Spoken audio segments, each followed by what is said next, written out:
School board meeting on Monday, November 25th. Please rise for pledge of allegiance. A moment of silence. Pledge allegiance to the flag of the United States of America and to the republic for which it stands, one nation, under God, indivisible, with liberty and justice for all.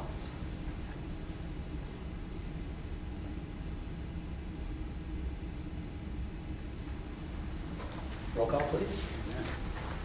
Phil Clark. Here. John Highstreet. Here. William Brady. Here. Jennifer Baker here. Nicole Emery. Yes. Janice Pasco. Here. Andrew Goulet. Mr. President, we have a quorum. Thank you. Up first on our agenda, we have Mr. Kenny Rappoon here to talk about our audit review.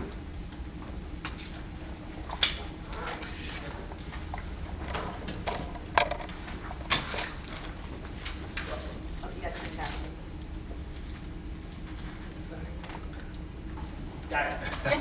All right. Sorry, it's the first time I've used this at a presentation. It's going to be so much better. All right. So, good evening, everyone. I am Kenny Rappoon. I'm a manager with Lewis & Knopf. Been with the firm for about 8 years, and probably 7 of those I've been coming down here. So, a lot of familiar faces. It's always one of my favorite schools to come down to. Just overall, that Dorothy does a great job. And we'll get to that here in the next couple of slides. So, this first slide, actually, I'll rewind. Got to help myself as the clicker. We lost the lights. Handed out some stuff to you guys. We have a paper copy of the presentation, as well as our audit letter, and then the actual audit report is our bound copy. I mean, there's no way else to say it. Struggling to fall asleep at night? Here's your good reading material. Very important stuff, but for our standards, it is not written for non-accountants. So that's the tricky part there. So as we see here, the district received a clean, unmodified opinion, which is the highest level of assurance possible for the district's financial statements. Now, what does it actually tell us? After our auditing procedures, the whole goal is to get to the opinion that the financial statements are materially correct, meaning free of any material misstatement, which means there might still be errors, misstatements in the financials, but nothing large enough to change the user's opinion. Cash is a bad example, but say we're looking at it, cash would be off $1,000. On the overall cash balances we have, it's not going to change your opinion one way or another. But if we're off $1 million, obviously now we're starting to change. So that's the whole point, is to get to a comfortable level from the auditor's standpoint that we are materially correct, which was in fact the case here. We reported here we had no control issues. We do not give an opinion on the internal controls for the district, whether they're working properly, working as intended, but we do review them and we do a walkthrough of the controls. So we'll test a couple of receipts, test a couple of checks, make sure what the district says our policies are in fact being followed. And if there's ever any room for improvements, we will always give that as well. But again, we haven't had any issues here in at least my tenure here. We do have a new GASB standard this year, GASB 100. However, that is more of a new standard for us than it is the district. It's a change of the disclosures inside of our lovely reading material. Nothing really different on Dorothy's part here. Also for the district, if you have over $750,000, which is nothing new here, federal revenue, sorry, we're subject to a single audit. This year we actually changed it up. We looked at the special ed cluster, which I think per talking to Dorothy, our number might be wrong here on the total federal revenues, but it was at least over 20%, which was our testing threshold here. So again, clean opinion, no issues, everything checked out. The single audit looks at both the way the money is spent, but really the compliance with the grant requirements the government gives us. So everything, again, checked out there. And for the presentation, these first 2 slides are really your meat. This is the report card, another 4.0 year for Dorothy and her staff. Everything else beyond this, statistics, numbers, we're going to fly through it, but really, if you glaze over after this point, you've taken off what you need. Part of our reviews, we look at the fund balances across all of our funds. Really the big one we care about is our general fund, which we see here did go up about $900,000, giving us a final total about 32%. But of that 32%, some of that fund balance is assigned for other uses. So the unassigned portion available in the district sits at 22%. Our general fund revenue, so it's a little cut off at the bottom. Total general fund revenue is about $20.5 million. We just break down the sources of where those revenues are coming from. And we see the significant portion is our state revenues, that's our state aids. And then another 30% coming from our local sources, mainly property taxes, but some other local sources in there as well. Smaller piece being our federal revenues, and then we have a little bit of other revenues coming in. General fund expenditures, so of the 19.7 million there, we look at it 2 slides in a row, function and then object. So this one is our by function code. We see our 2 biggest pieces here are instruction at 56%, support at 40%. So we look at it like cents on the dollar, so that totals to 96%, or 96 cents on the dollar goes towards the instruction and support of our students, which for a district is what we want to see. It's for the kids. The next slide, object code, is another different way to essentially break down the expenditures, another code there. The big pieces here are salaries and benefits. It totals about 76%, which is right on par with the average you would see for district. Over the years, especially since COVID, we've seen a trend towards more purchase services and contracting services for the district that has skewed what we used to call our average, but now at 76%, I mean, it's on par with basically most districts we see that haven't contracted out a significant portion of their staff. Again, kind of mentioned, we look at the budgets across all the funds. For our general fund, we came in a little bit under budget for revenues. However, we came in more significantly under budget for our expenditures. So what ended up being budgeted as a $500,000 deficit to fund balance, we actually increased it by $930,000. And significant portion of that is due to timing of grant expenditures. Budgeted for, couldn't happen in time, so now they're moved in, essentially just moved to the next year. So it's a timing issue more than anything. Long-term debt for the district, really we just break out where our debt's coming from. Significant portions are our general obligation bonds, so that's our capital projects bonds, refunding bonds, and then the other employee obligations is going to be your compensated absences and termination payments. NIPSERS, pension, and OPEB. So many years ago, before my time, the state of Michigan decided they did not want to show the entire unfunded liability on their books. They wanted to spread it across all schools in the state of Michigan. So these 2 underfunded, or actually I can't say unfunded anymore, OPEB has flipped the other way as an asset, as we see in that second bullet. But this has no effect on the general fund. This is on the government-wide statements, more or less just an adjustment. So due to these liabilities, it does push the front page government-wide into a net deficit for the district, but that's not a liability that will come due tomorrow. That's just informational more than anything. And I do have some notes there. So the total NIPSERS unfunded liability sits right now about $32 billion. And then that NIPSERS OPEB, I can't say unfunded liability. It's hard to break an old habit. It's been unfunded for years, and now it's flipped over to, I guess, properly funded. It's statisticians come up with these values. It's formulas well over my head. So that's flipped over. It's about a 600 million asset, I think, now. And next year that could flip right back around. With that is the end of my presentation. Again, it's another good year for Dorothy in the business office.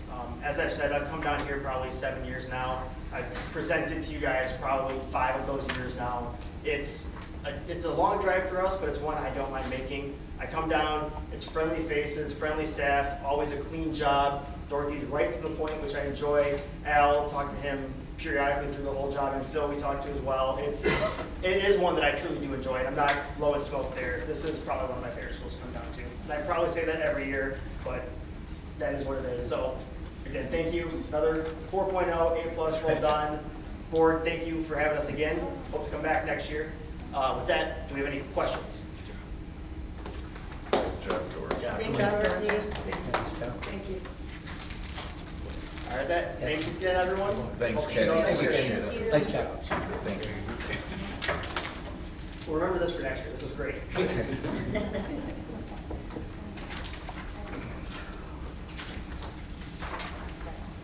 All right, up next is our consent agenda items. Would anyone like to make a motion?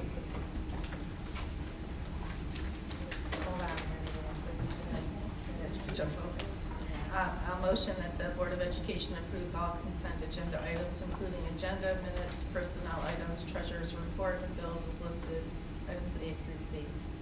Support. Moved and supported. Any questions, comments? Hearing none, all those in favor say aye. Aye. Any opposed?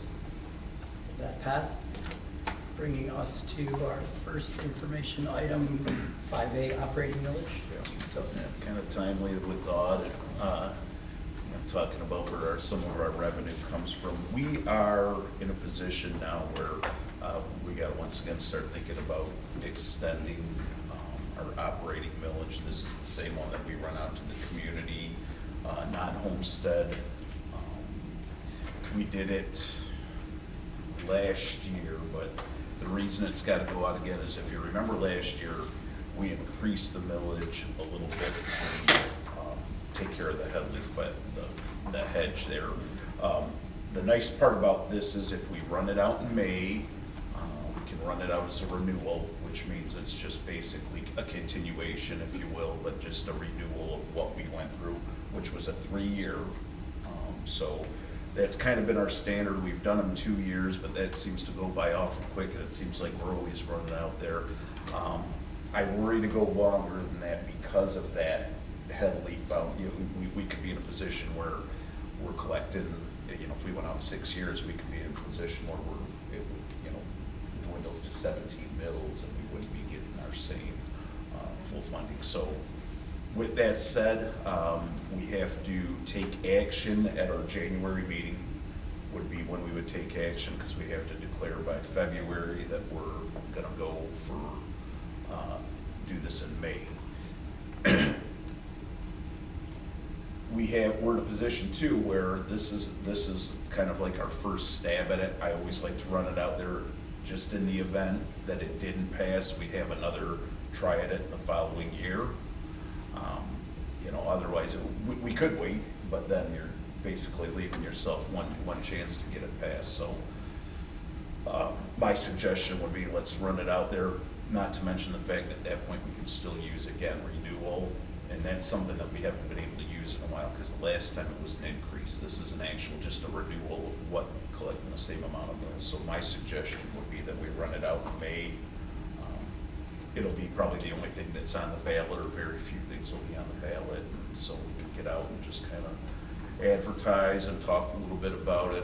Certainly I always might try to make myself available to different groups if they want to come in. I've been to the Lions before to present. I kind of hit some of the township meetings just to make sure everyone's aware of what it is. We put out a pamphlet that has all that information, all the same things that we've done before, but we've got much better language this time. And we already talked to Mr. Irene over at Troon, and remember when we did this the last time, it was pretty murky, and there are a lot of people that didn't understand that language, so we have cleaned that up. It reads as a renewal, basically. It says this is just a continuation of where we've been, so. So this is 2026? We would the tank would be empty at the summer of 26, Okay, so yes. this is- Right, Dorothy, that's right, 26. Yeah, great. So the tank would be empty then, so if we could get this through at the end of 25, and then we're. Are you asking for additional millage to cover the Headley? No. That's how you call it. There's still a hedge left. Yeah. There's still some left, so it's a good time. So that's why you can call it a renewal. Correct. And we'll be down, probably after this 3-year period, it'll probably be all the way down back to 18 or maybe even a little bit under, but we've got 3 years to play with that. We should be able to do that. So that would be my suggestion, is that we, like I said, run it out there in May and hopefully get that through. And like I said, it's a little more palatable, I think, when you tell people it's a renewal as opposed to an increase, even though it doesn't affect really any tax, but it's just businesses and not homestead that are getting taxed on it, so. Seems right. Employee salary? Employee salary schedule rate, so I've been kind of talking to you about this for the last couple of months, and this was based on some lawsuits that had taken place. People got time for them to retire, and then they found out that they weren't given credit for all of the money that they had earned, and what they basically and what they basically said was, You owe me money? What's that? You owe me money? No, we don't know you. It's for anybody that doesn't have a bargaining contract. Okay. So Alright. it was people like everybody in my office, all the administrators who aren't part of a formal unit. And so what we did was that their suggestion was the fix would be to come up with a salary schedule. And so all I did was kind of take where we're at. I looked at the history over the course of the last few years. So in here, it's figured at a 2.5% bump per year, although this will be changed and altered every year. So if we get to a point where we're given 0 raises, right, we're doing it flat. We will adjust the salary schedule to make that fit. They just want to see something that's, what happened was, there were some districts where all of a sudden the superintendent in his last year made $50,000 more than he had made the year before, because that's how you kind of pad your retirement, right? Because it's based on your last years. And so they were finding that this was happening a little bit, and so this was where that whole thing started. And then it started with the administrators, and then I started asking, well, what about, the Crystals and Jadas, and they said anybody that is not in a unit, you should have a schedule for. So that's where we're at. I bring this to you only because it's not changing anything anybody's making, it's just to let you know that this is gonna be going forward, kind of what we'll look at. Like I said, I will adjust these at the beginning of every single school year to make sure that the numbers reflect what people are truly making. Do you need the board to approve this? I'm gonna do it I'm gonna bring it to you guys in December as an action item, because it is a salary schedule, it is part of the contract, so I'd like to adopt it and take board action on it again. Okay. And then, of course, like I said, some of this, these are, if you take a look at this, even though they told us not to do this, but I did see anyway around it. These are based on the people that we currently have in these positions. So like I'll use Melissa or Ryan as an example, who have been here in that position for several years. Obviously, they are making more now than they did when they came in. But if we were to say hire a new high school principal, they wouldn't be getting hired in at what Ryan's making, if that makes sense to you. Yep. So by having this in writing that we approve, you're not locked into this We're amount? not locked into this, and that's why I put up there at the top that it would be adjusted every year. And we'll just do it based on, because generally our administration has gotten the same raises as our teachers group. And so we'll just adjust it based on that. Is the code kind of binding at all? Like, would you have to put in there based on, new hire, that kind of thing? I don't think I would. That's a good question. I probably should look at that to make sure that that's, I don't think it would be, because they're coming in, they would be coming in, but maybe that's something that I need to look at. That I would will. probably be something in their contract too, Yeah. when they hire. Yeah. saying if you want to make it transparent, you probably want to. put it Especially in. where they're starting and moving up. Yeah, that's probably a good call. I'll look at that, look at the way we can add that things. So the 2.5 is based on historical? Yeah. Averaged out? Yeah. I mean, we've had higher years, lower years, but that's been pretty standard. We've gone, obviously the past few years, we've gone a little bit higher than that, because we had some extra funds, but if you go back, you average those in with the years that we took all the zeros, and it probably comes out to about a good average. And so that's it. Like I said, I'm gonna look into that adjustment, or Janice, and then I will provide that to you guys, and then you guys can, it'll be for action items in December. All right, very good. Moving on to administrative reports, Mr. Melrose. Yep, first of all, we had a lot of our groups that have been doing a lot of charitable and community support drives. NHS had a couple weeks ago had a successful blood drive. They had all their slots filled, and so that was successful. NJHS just finished Friday. They had a competition. They had kids submit their pictures of dogs and cats, and you got to vote for the best dog, the best cat. They raised over $380 for the St. Clair Humane Society. Kelvin the dog won, I believe. Heather, that's your dog there. So all the winner there. Then Fergus the cat those were the two champions. But again, that was a fun little competition.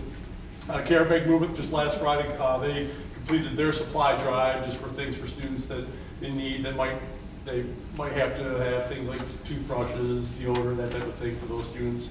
So they had a successful drive for that. And then Student Council right now is doing a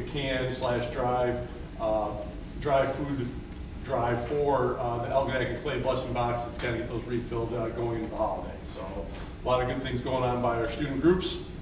Last Thursday, our high school performing arts group did their play. It was very cute, very funny. They did a nice job. It's a smaller group right now, the high school, but again, I anticipate to grow because if you go and you look in the middle school class, it's packed. And I go by every morning and they're having fun and they're really involved. And their presentation is on December 13th. But again, that's something I see that program continue to build, and Mrs. Mahal is doing a very good job with that. And then also, the art show will be December 17th and 18th. We'll have the art will be here in the media center.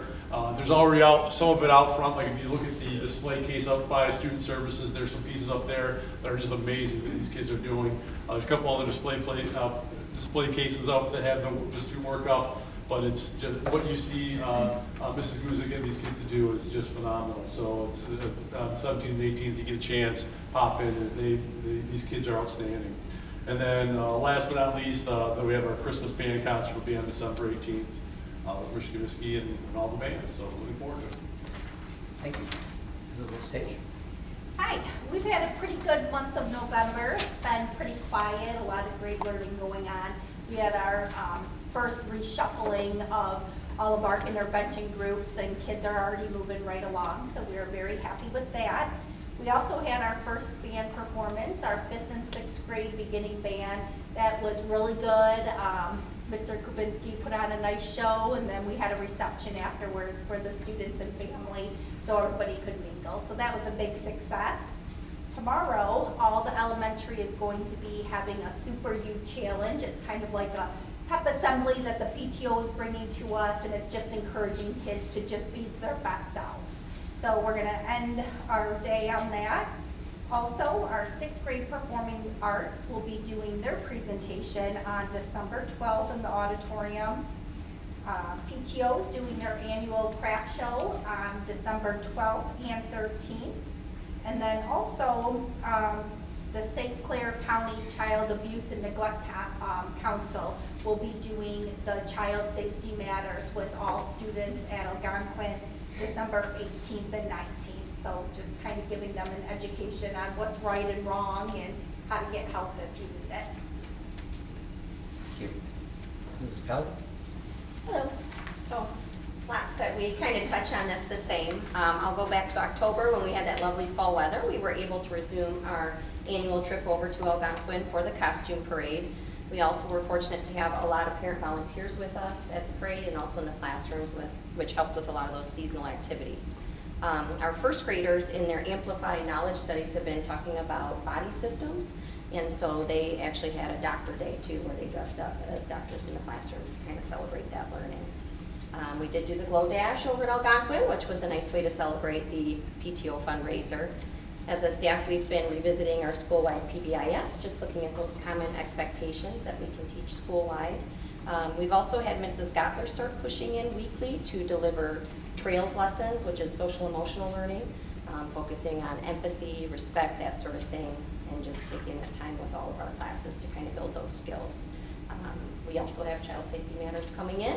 They're going to be coming in for us on the 10th and the 16th, and then we'll be going over to Algonquin again for the Santa Shop on the 12th. Thank you. Mrs. Roselle. Mrs. Hanners. It's been a busy month all the way around.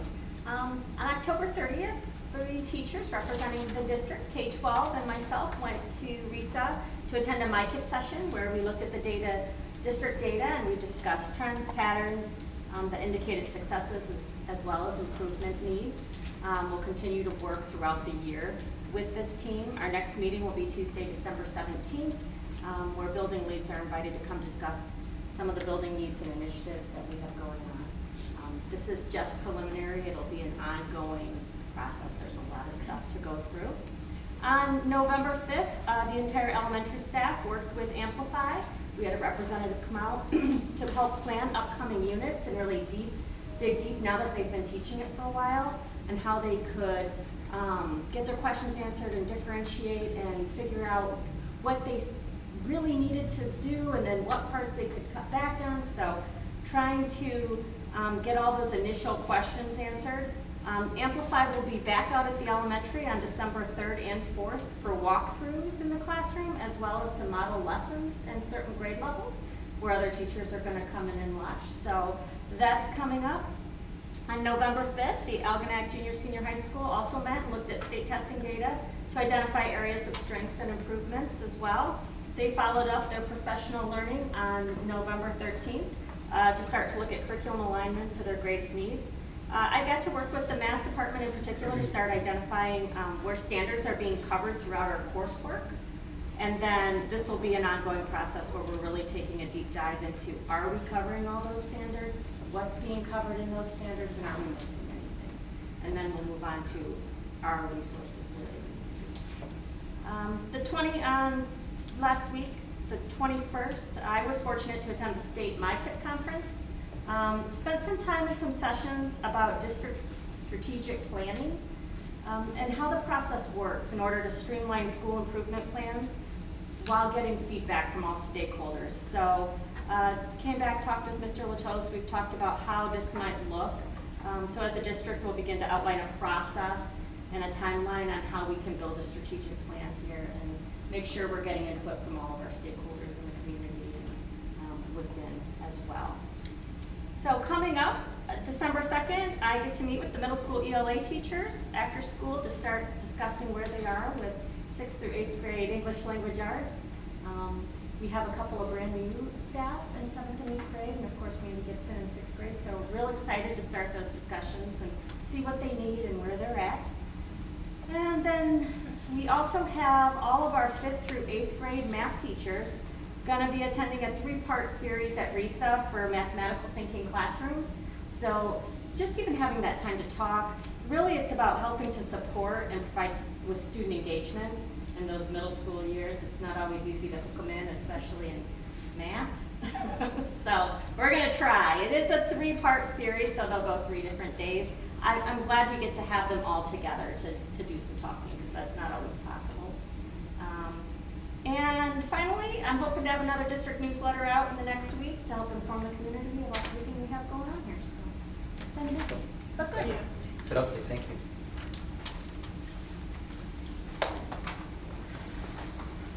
All right, board reports.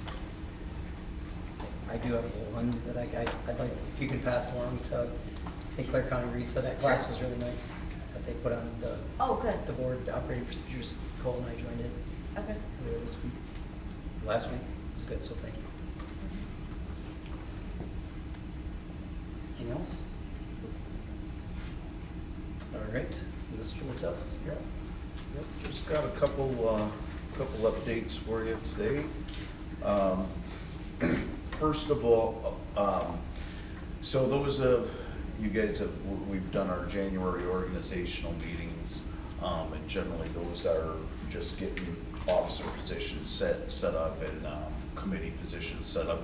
This year, remember, it's going to look a little bit different. That'll be my goal setting for the year. So, a couple schools of thought on that. You know, that's something that I could send you what I think some good goals would be ahead of time. We could discuss them that evening, or if there's something that you think would be a good goal, you know, you could also send those to me. And, you know, my goal would be to have goals. Looking at maybe 3 or 4 for the year, split both academically and then some other types of things. And, you know, Melissa kind of touched a little bit like on the MyKIP process, and that's something that we've talked about for a while, and I want to start to implement. And then, you know, obviously, another goals, you know, we're looking at math scores real hard this year, especially at the secondary level, and that'll be another one of my goals, is to come up with some processes where we can improve that. So I can send that stuff out to you, and then you guys can maybe let me know what you think, and then when we sit down at that January meeting, we'll make those official, set them in stone and go from there. So one of the things that came out of my parent advisory group that we had talked about was, so we get information that goes out to the community, and we send it out email, we send it out this way, we send it that way. And what that group had asked, and after we discussed this, was, can we have some platforms that people really use right now? Can we get that information out? Is there a way to make sure that, because they like some of the stuff, some like email, some like it, but everybody seems to go to Facebook, and it's an easy tool for them to access. And so with that said, I started doing a little thought. The other thing that they asked about was a common calendar. So when you go to the website, can you, we've got a calendar, but what are we really adding on there? So looking more at it, we're gonna have a calendar on there. It'll be a common calendar with all our dates, but there'll also be tabs for each school. So you could click on it, it'll be each school's individual. I've been working with Joe Ogilvy. He's got a pretty good background in that stuff, and he's pretty tech savvy. And so he has agreed to kind of run the Facebook stuff. So that way it's not just, it's again, it's gonna be a one-way communication. It's just information going out, but it'll be more of a go-to as opposed to people trying to go, I don't know where I go for this. So if there's a schedule change in an athletic event, it'll be up there. It'll be, if there's any kind of fundraiser that's coming up, it'll be on that. So I think that's going to be our platform moving forward. It seems to be what I'm hearing a lot of feedback from the community, and certainly that group like that. And the key, like anything, is to keep it up to date, right? And make sure that you're getting that information on there. So we will work hard to do that in Melissa's newsletter. That's gonna be our first kind of announcement to, the community that this is, if you want a source, this is probably your first check. And so, hopefully that helps some people out. And I think it's a quick way for people to check information too. They don't have to surf through, 3 or 4 different pages on the webpage. They can So relate to that. you're gonna use your current Facebook page, Algonac Community Schools? Yes. So it's gonna be more of a resource page than a social page? Correct. Correct, yep. Are we still gonna get the emails? Oh, yeah. Yeah. Yeah. Yeah. But it's just, that one's just more of a, what we ended up with, Jen, was like, so I got parents in that group that have kids at the high school, kids at Algonquin, and maybe some at Millside, and so there's, I feel like I gotta go 3 different places to get information. yeah. So now they're Yeah. like, it'd be nice if there was one that they could click on and say, okay, yeah, this is, so we're gonna try to make that a pretty good place to go, so hopefully that works. And then the last thing I had for you is just a quick update on what's going on in Lansing, which right now really isn't much. It's been pretty quiet over there after the election. Lame duck is coming up within the next couple weeks. They're coming back in, and with the changeover from Democrat control to the Republicans, this is where, unfortunately, historically, this is where bad legislation seems to kind of take place. They've put some things through there that realistically have been kind of poor for education. Fortunately, because I follow it pretty close, they seem to be staying away from education. I got some other things that they're going to try to push through, I think, before they lose control of the House. I don't think that it's, I think education's gonna hopefully kind of be held harmless on some of that stuff. I haven't heard a whole lot. That could change though in a day. And unfortunately, lame duck moves real quick. And that's why I think some of this stuff that goes through, it's not real well thought out. It's just kind of moving fast, let's get it through. We all wanna go home for, Christmas break, and that's kind of how it goes. But I will be keeping an eye on that. I've been talking with our K-12 Alliance group, and they're very much on it. They got the pulse of what's going on in Lansing, and so they're on top of those things. So if anything starts to kind of boil up, we'll be able to hopefully jump on it quickly. That's it. Very good, thank you, sir. Any visitor requests? No. None? Bringing us to action items. The first is to take action on the audit that was presented earlier this evening. Would anyone like to make a motion? I motion that the Algonac Board of Education accept the 2023-24 audit report as presented and submitted by the auditing firm of Lewis and Knopf. Support. Everyone supports it. Everybody. Any comments or questions? Just, I thank Dorothy and her Yes. team again, Good Al job. and all you guys. I know how strenuous these audits can be, and I appreciate all the work. Yeah. Nice job. Keep it nice and smooth to have your auditor say such nice things about you is always a good thing, right? It's So- always a good thing. You know, it's just a credit to, you know, the prep work that goes on for Yeah. Dorothy. Before that, it's, these guys are in and out of here.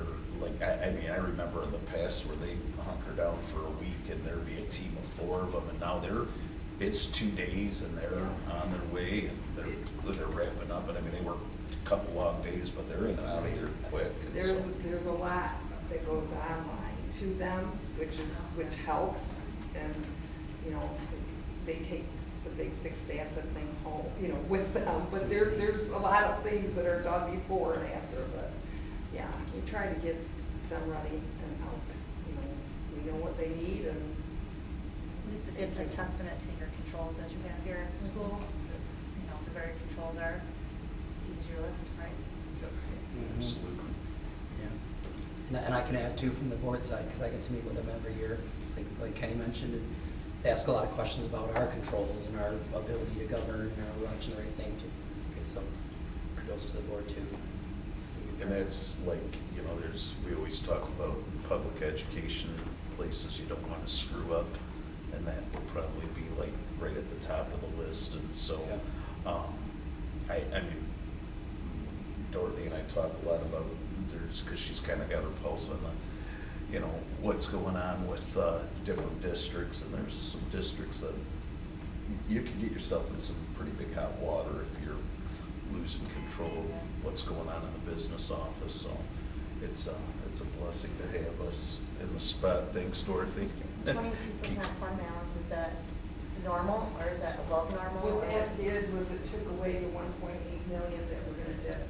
Remember the original budget? Yeah. It was higher, it was like 34, Mhm. but it took into consideration that dip. Okay. And then we recover and recoup and rebudget, but that also took that into effect. It was much higher. It is really much higher. But now, over the past 5 years, they've been taking that. They look at the original budget of the next year, and then they include that in there. So we're in good shape. Okay, sounds good. All right, all those in favor say aye. Aye. Aye. Any opposed? Passes. Bring us to our varsity cheerleading competition overnight trip. Would anyone like to make a motion? I'll make a motion that the Algonac Board of Education approve the Algonac varsity cheerleading overnight trip request for December 19th and through the 20th, 2024 for a competition at Birch Run High School. Cost of the trip will be covered by the team members' families. There will be no cost to the district. Support. Moved, supported. Any questions? So they don't know if this is like a regional thing, so they have to qualify first? No, it's an invitation. I thought the purpose of the Algonac community has a strong possibility of making it in our regional competition this year. Yeah, the more invitationals you do, the more experience you get, Yeah. the better chance you have to So- make it higher. So this is to compete for the regionals or help us prepare for the regionals, or Prepare. is this not, it's Prepare. not the regionals? No, regionals aren't. So this is February. just something to prepare them, they're hoping that they can go to regionals, and this would prepare for that? Yeah. Okay. Is it a kind of like a qualifying opportunity? No, Or it's that's really not just practice? February. Okay. All right, anything else? Cost us nothing, All those in favor say aye. Aye. Any opposed? All right.